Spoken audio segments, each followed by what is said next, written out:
오늘 이 시편 23편의 시편 시가 노래가 여러분 삶에 새로운 기쁨으로 찾아오길 원합니다. 3천 년 전 다윗이 그의 삶에서 목동으로 지냈던 어린 시절을 생각하면서 자신이 양떼를 인도하고 풀밭으로 물가로 때로는 사자와 곰에게서 지키고 다친 부분을 기름으로 치료했듯이 그의 삶의 여정 가운데 하나님이 그렇게 자신을 양으로 이끄시면서 좋은 곳으로 또한 자신을 왕으로 동력자들과 친구들을 또 가족들을 나라를 이끌 수 있는 그런 힘을 주시고 목자가 되셨음을 그의 마음에는 가슴 벅차게 고백하고 있는 것입니다.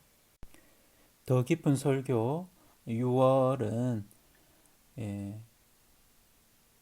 다윗의 생애와 관련된 시편 4편을 같이 나누고자 합니다. 오늘 그 첫 시작으로 시편 23편을 나누고자 합니다. 그리고 다음 주에는 시편 18편, 그리고 시편 51편, 시편 3편 이렇게 좀 나누려고 합니다. 오늘 시편 23편은 내게 원함이 없을 것이다 라는 제목으로 말씀을 나누도록 하겠습니다. 시편의 사람 혹은 기도의 사람으로 알려져 있는 이 다윗의 일생을 통해서 그가 하나님을 어떻게 찬양하고 기도했는지를 보고자 합니다. 또한 우리 역시 하나님의 마음에 합한 사람으로 살아가는 그런 좋은 자극이 되어지고 또 우리 마음에 주님을 향한 그런 열정이 피어오르기를 소원합니다. 시편 23편을 준비하면서 시편 23편에 대한 사투리 버전들이 제법 많더라고요. 이게 참 재미있었습니다. 그래서 그 사투리 버전 중에 하나인 전라도 사투리 버전을 한번 읽어드리도록 하겠습니다.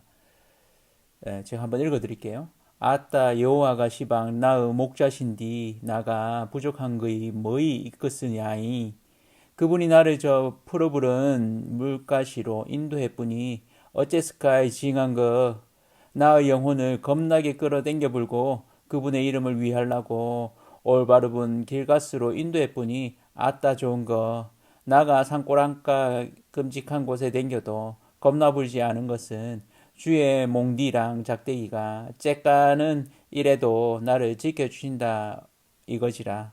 아따 주께서 저 싸가지들 앞에서 내게 밥상도 챙겨주시고 내 대급박에 지름칠해 주신 게로 참말로 나가 기뻐 불걸마이. 나가 사는 동안 그분의 착하심과 넓어 부른 맴씨가 나를 징하게 따라 댕길 게로 나가 어찌 그분의 댁에서 묵고 자고 안 하겠냐이. 아따 좋은 거. 예.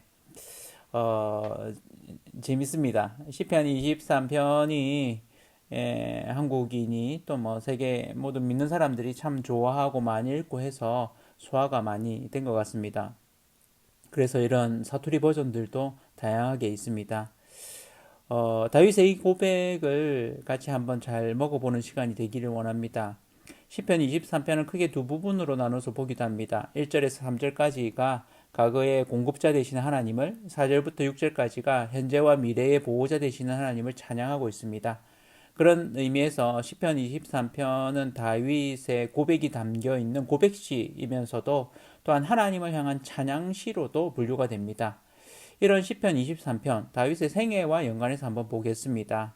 다윗의 생애의 시작은 목동이라고 할 수 있습니다. 어린 시절 그는 목동으로 사무엘이 베들레헴 이새의 집에 이렇게 왕을 세우기 위해 왔을 때 그는 집에 없었습니다.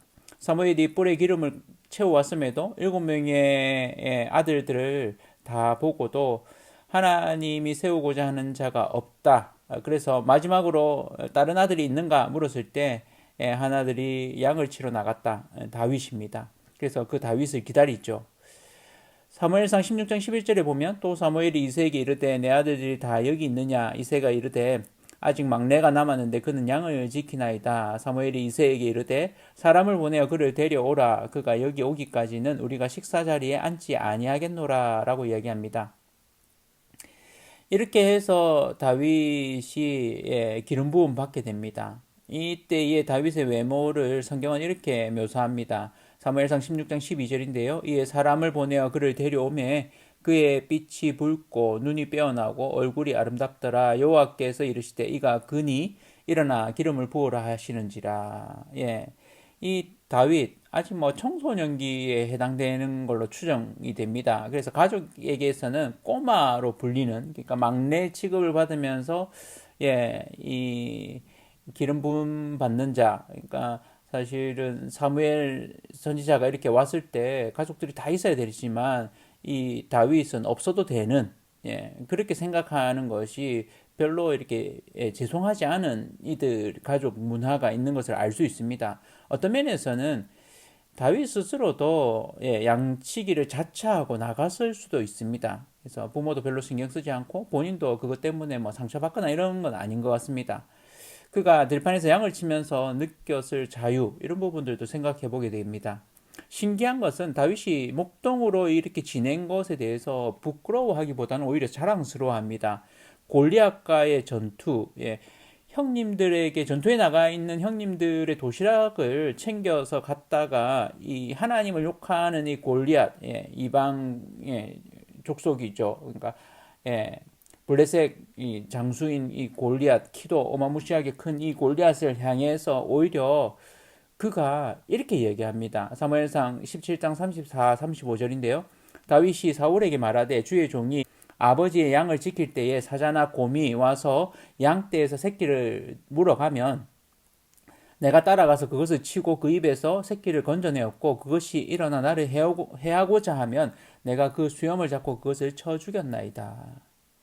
다윗의 용맹한 모습이 너무 자연스러운 간증으로 나오고 있죠. 그러니까 다윗이 목동으로 지내면서 그가 양을 치던 시절에 대한 그 기억들이 이 다윗 왕 앞에서 골리앗과 전투에 나가는 장면에서 걱정하는 사울 왕을 향해서 걱정하지 마십시오 하는 이야기를 하는 겁니다.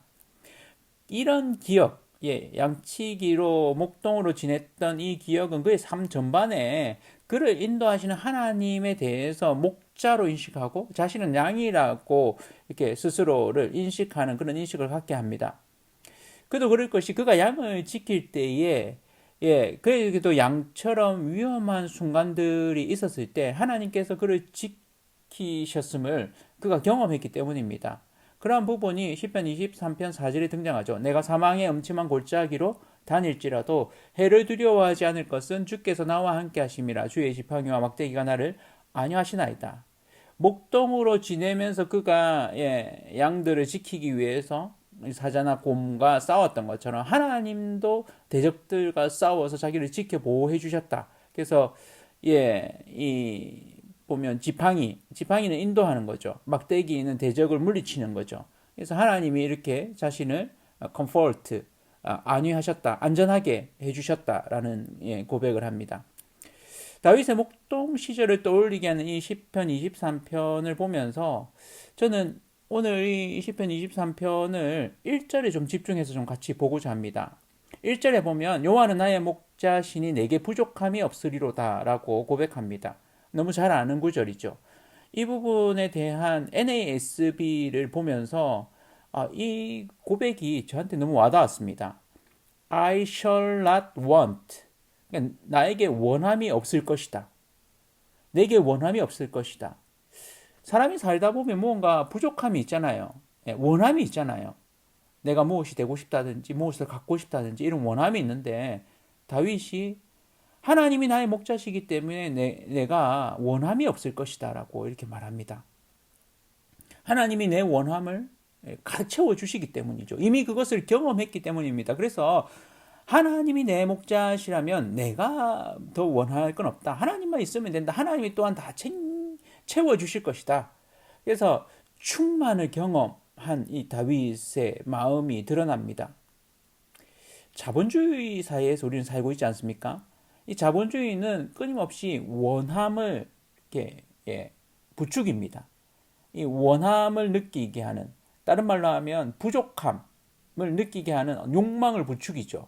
그래서 더 많은 돈을 내가 가져서 더 많은 상품을 사게 만듭니다. 그럴 때 우리의 삶이 더 편하다고 이야기하는 거죠. 만약에 자본주의 사회에서 이 원함이 없어지면 어떻게 될까요? 자본주의 사회가 휘청거리지 않겠습니까? 사람들이 더 이상 뭔가 원함을 요구하지 않고 그냥 있는 지금의 것으로 또 만족한다면, 자족해버린다면, 더 원함이 없어진다면, 더 이상 소비를 하지 않는다면, 그러면 이 자본주의가 잘 버틸 수 있을까요? 이 부분에서 한편으로는 자본주의를 넘어서는 하나님 나라를 생각해 보게 됩니다. 자본의 힘이 영향력을 발휘하지 못하는 곳, 그곳에 자족이 있습니다. 만족이 있죠. 내게 원함이 없을 것이다라는 이 다윗의 고백이 있습니다. 마태복음에는 이러한 원리가 예수님이 산상순에서 물질에 대한 태도로서 말씀하실 때 드러납니다. 그러니까 하나님 나라가 이루어지는 부분을 이야기하시는데 마태복음 6장 21절에 보면 내 보물이 있는 그곳에는 내 마음도 있느니라 라고 얘기합니다. 그러니까 이 보물이라는 것은 단순한 재물이 아니라 자신의 마음이 있는 재물인 거죠. 가치를 가지고 있는 재물인 거죠. 그래서 우리가 물질에 대해서 어떤 마음을 가져야 할지를 좀 알 수 있습니다. 마태복음 6장 24절에는 이어서 이런 이야기를 하죠. 한 사람이 두 주인을 섬기지 못할 것이니 혹 이를 미워하고 저를 사랑하거나 혹 이를 중히 여기고 저를 경히 여김이라 너희가 하나님과 재물을 겸하여 섬기지 못하느니라 이렇게 되어 있습니다. 미워한다는 것은 정말 미워한다기보다는 덜 사랑하는 걸 말합니다. 그러니까 경히 여긴다는 말이 같은 뜻으로 되는 거죠.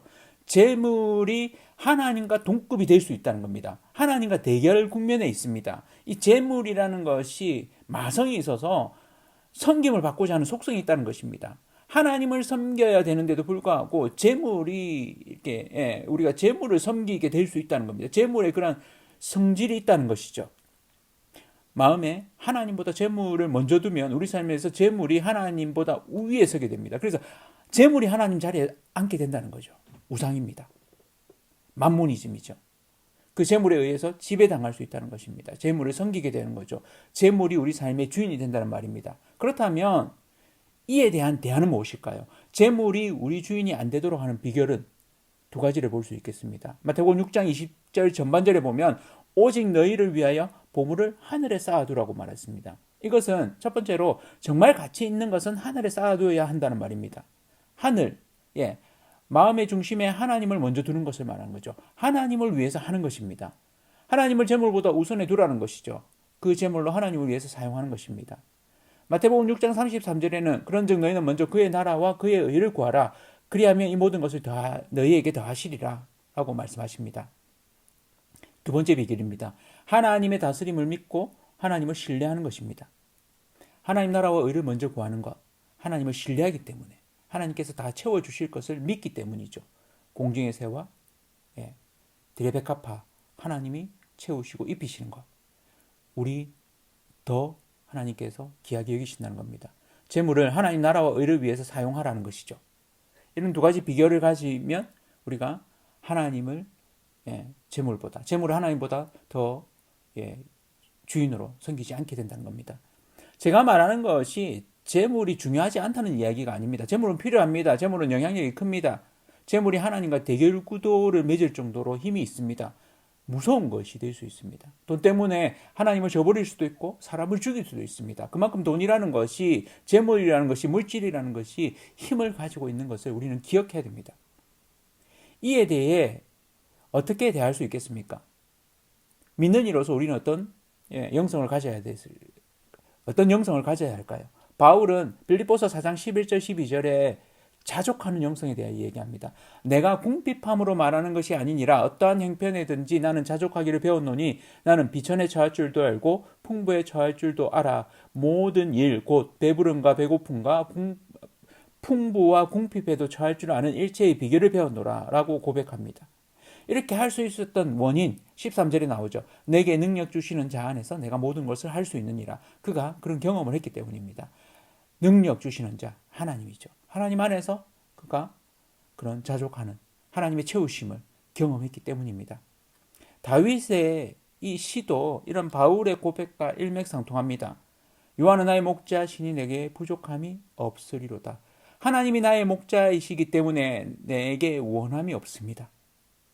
앞으로도 내게 원함이 없을 것입니다. 이렇게 고백하는 것입니다. 이 선언적 선포는 그가 경험한 하나님에 대한 고백이자 그의 삶에서 하나님이 어떤 위치를 차지하고 있고 물질에 대해서 그가 어떻게 생각하는지를 엿볼 수 있는 부분입니다. 그래서 6절에 다시 한번 반복되죠. 내 평생의 선하심과 인자하심이 하나님의 선하심과 인자하심이죠. 반드시 나를 따르리니 내가 여호와의 집에 영원히 살리로다. 이미 하나님의 선하심과 인자하심을 경험했습니다. 그래서 앞으로의 삶 가운데서 그 하나님을 신뢰하는 것입니다. 그 하나님의 집에 영원히 살겠다고 의지적으로 표명하고 있습니다. 다윗이 이렇게 고백할 수 있었던 이유, 그런 있는 이유가 무엇일까요? 저는 두 가지를 좀 생각해 보고자 합니다. 다윗이 원함이 없는 상태, 충만한 상태, 자족의 상태가 된 이유가 무엇일까? 첫 번째는 주대심입니다. 로드십. 하나님이 그의 삶의 주인이시기 때문입니다. 주인 되시기 때문입니다. 그로 인해서 그는 이보다 더 좋을 수 없다고 고백하는 것입니다. 더 이상 원함이 없는 상태가 된 것이죠. 주님이 자신의 공급자 되시고 인도자 되시며 보호자 되시고 치료자 되시기 때문입니다. 1절에는 공급자이신 하나님, 2, 3절에는 인도자 되시는 하나님, 4절에는 보호자 되시는 하나님, 그리고 5절에는 치료자 되시는 하나님이 드러납니다. 워렌 위어스비는 그의 책 시편 산책에서 오늘 본문을 나이대별로 해석하는 좀 재미난 관점을 제시합니다. 1, 2절이 어린 시절 공급자 되신 하나님, 인도자 되신 하나님을 이렇게 제시한다면 3절에서는 청소년 시절 인도자 되신 하나님을, 4절에서 5절은 중년 시절 어려운 가운데서 보호자 되시고 치료자 되신 하나님을 그리고 있습니다. 그리고 6절은 노년에 동행하시는 하나님을 드러내고 있습니다. 하나님이 주인 되실 때 그는 그 하나님이 그의 삶 가운데 그를 어떻게 인도하시고 채우시고 함께 하셨는지를 기억합니다. 그래서 그 하나님을 찬양합니다. 이 시편은 다윗이 이렇게 원함이 없다고 말하는 이유, 이보다 더 좋을 수는 없다고 고백하는 이유는 그의 삶이 하나님으로 가득 채워져서 그렇습니다. 하나님이 그의 삶의 주인이 되셨기 때문입니다. 주되심은 그가 하나님을 주인으로 섬겼다는 말입니다. 인정했다는 말이죠. 하나님 외에는 어떠한 것도 하나님 자리에 두지 않았다는 말입니다. 하나님과 그 무엇이 대결할 때 그 대결하는 것이 무엇이든지 간에 하나님 다음 자리로 내려놓았다는 것입니다. 그것이 주되심입니다. 하나님을 내 마음의 최고에 두시는 저와 온 성도님들 되시기를 축복합니다. 그럴 때 하나님이 우리 마음을 가득 채우실 것입니다. 꼬마 다윗이 사무엘이 기름을 부었을 때 성령이 충만하게 임했습니다. 사무엘상 16장 13절이죠. 사무엘이 기름 뿔병을 가져다가 그의 형제 중에서 그에게 부었더니 이날 이후로 다윗이 하나님의 영에게 크게 감동되니라. 이런 크게 감동되는 하나님의 영의 역사가, 성령의 충만함이 저와 성도님들에게 늘 차고 넘치시기를 축원합니다. 그래서 그는 이렇게 고백합니다. 5절이죠. 주께서 내 원수의 목전에서 내게 상을 차려주시고 기름을 내 머리에 부으셨으니 내 잔이 넘치나이다. 그가 이런 충만을 노래하고 있습니다. 실제로 목자는 양들을 위해서 양들을 내보내기 전날 목초지에 나가서 안전을 점검했다고 합니다. 뱀이 나올 만한 곳을 막아버리고 혹시라도 또 양이 상처를 입게 되면 당시에 치료약인 기름을 부어서 낫게 했다는 것입니다. 이런 부분을 통해서 보호자 되시는 하나님, 치료자 되시는 하나님을 보여주십니다. 그런 하나님을 여러분의 삶 가운데서 지금 경험하시기를 축원합니다. 두 번째로 다윗이 더 원함이 없는 상태, 충만한 상태가 될 수 있었던 이유는 하나님과의 동행 때문입니다. accompany, 하나님과 동행하면서 그의 삶에 동행하시는 그 하나님을 경험했기 때문입니다. 오롯이 오늘의 시편에 그런 하나님을 경험했던 그런 고백들이 그의 시편에 드러납니다. 푸른 풀밭, 실만한 물가, 영혼을 소생시키시고 의의 길로 인도하시는 그 하나님, 사망의 음침한 골짜기를 다닐지라도 해를 두려워하지 않는, 악이 자기를 공격하려고 해도 그 악을 두려워하지 않는, 왜? 하나님이 함께 하셨을 때 그가 구원받는, 지키심을 받는 그것을 경험했기 때문입니다. 그리고 다윗은 지금 이 시점, 이 시편을 고백하는 이 시점에도 미래를 향해서 다짐합니다. 내 평생에 하나님과 동행할 것이라고, 하나님의 집에 영원히 살겠다고 이야기합니다. 하나님과 동행하십니까? 그 하나님을 경험하고 계십니까? 하나님은 지금도 우리에게 말씀하십니다. 하나님과 동행하는 방법은 하나님의 음성을, 하나님의 말씀을 듣는 것입니다. 그리고 그 말씀에 순종하여서 그 하나님을 경험하는 것입니다. 하나님이 우리에게 말씀하실 때 우리의 마음에 갈등이 일어날 수 있습니다. 그럴 때 우리 삶을 조정하는 것입니다. 우리 삶에 하나님께 나아가는 데 방해가 되는 것이 있으십니까? 조정하십시오. 그러면 그 순종을 통해서 하나님을 경험하게 됩니다.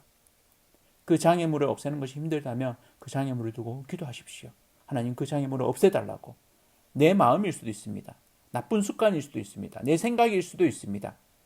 주변의 친구일 수도 있습니다. 하나님을 더 깊이 경험하기를 원합니다. 하나님의 말씀을 순종하기를 원합니다.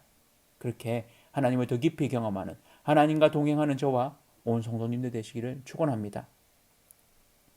이혜령 교수가 얼마 전에 돌아가셨습니다. 그분의 유작이라고, 마지막 작품이라고 할 수 있는 먹다 듣다 걷다라는 책이 있습니다. 크리스찬이 이 땅에서 살아가는 방식에 대해서 폭넓은 관점으로, 인문학적인 관점으로 제시합니다. 하나님과 동행하기 때문에 먹는 문제에 있어서 크리스찬의 다른 태도는 감사가 넘친다는 것입니다. 하나님과 동행하는 자의 삶, 관점이 다릅니다. 그러면서 밀레의 이삭 죽기와 만종을 하나님과 동행하는 자의 신앙적인 고백으로 봅니다. 그 이삭 죽기, 성경적인 바탕을 가지고 그 이삭을 줍는데도 그 이삭 죽기의 뒷화면에는 이미 많은 공물을 이렇게 수확했습니다. 이 나머지 세 사람은 남아있는 이삭을 죽고 있는 겁니다. 하나님의 은혜를 경험하는 거죠. 만종은 어떻습니까? 멀리 교회의 종소리가 들리는 그 가운데 부부가 기도하고 있습니다. 감사하고 있는 거죠. 힘든 하루를 보낸 그 시간. 하나님과 동행하는 자의 신앙적인 모습이 드러납니다. 하나님과 동행하는 자는 그 삶에 감사와 기쁨이 있습니다. 그로 인해서 그런 감정들이 주변에 영향을 미칩니다. 전염됩니다. 내가 원함이 없을 것이라고 말할 수 있는 상태, 충만한 상태, 자족의 상태입니다. 하나님이 내 삶의 주인 되시기 때문에 가능합니다. 로드십. 하나님과 함께 동행함으로 accompany. 그래서 LA가 되죠. LA. 라라랜드라고 할 수 있겠습니다. 기쁨의 땅.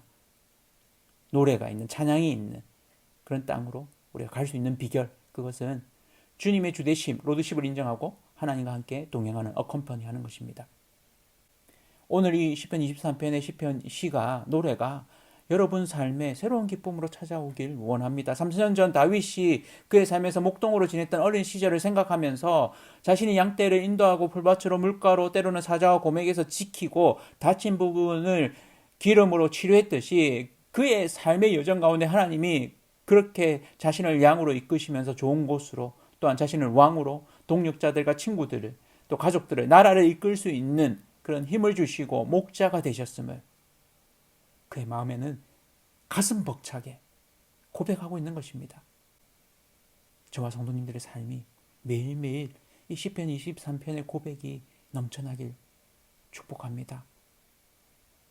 하나님이 내 목자시기 때문에 내게 원함이 없을 것이다.